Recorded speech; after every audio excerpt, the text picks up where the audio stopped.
Danya, I want to start with you, and I kind of want to just get the news of these possible more criminal charges. What does this say about the criminal probe right now? This says it's still a hot investigation. It's active. It's ongoing. There were those in the Trump sphere and family who were doing the victory lap when the first set of charges were announced. Clearly, that is not going to be the last set of charges.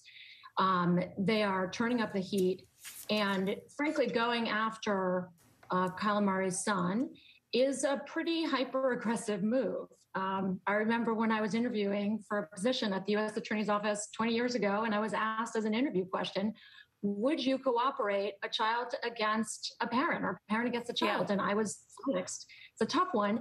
So they are not messing around, and they are going, gangbusters and pursuing all avenues. So the reports are that Calamari Jr. and the CFO, or the controller rather, were both apparently have information about Calamari Sr.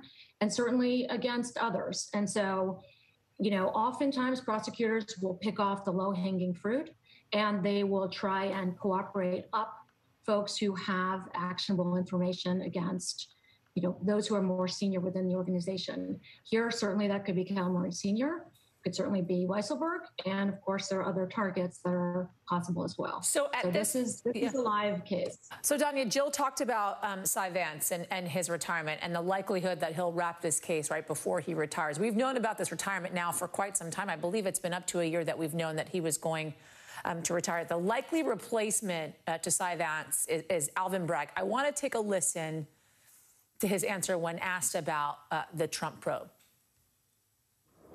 I led the team that held Trump and his children accountable for their misconduct with the Trump Foundation. So I go where the facts go. I do know that in complex investigations, I've come into them late in the stage before, been brought in to try complex cases. It's important to have consistency and continuity. So, Danya, what is the motivation for Cy Vance to wrap this thing up before, in fact, he retires? And if he does not, how does that complicate things if it changes hands? I fully agree with Jill. I am certain that he is motivated to wrap this up before he leaves office. It will be a legacy case for him. He has presided over this for some 2 years now.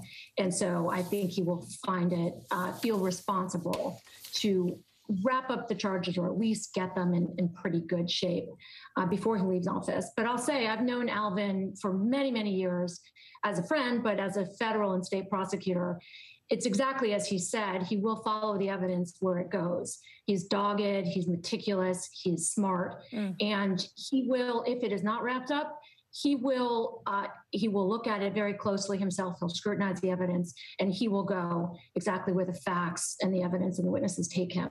So if it's not wrapped up, it will be in very good hands with Alvin Bragg. Danya Perry, Jill.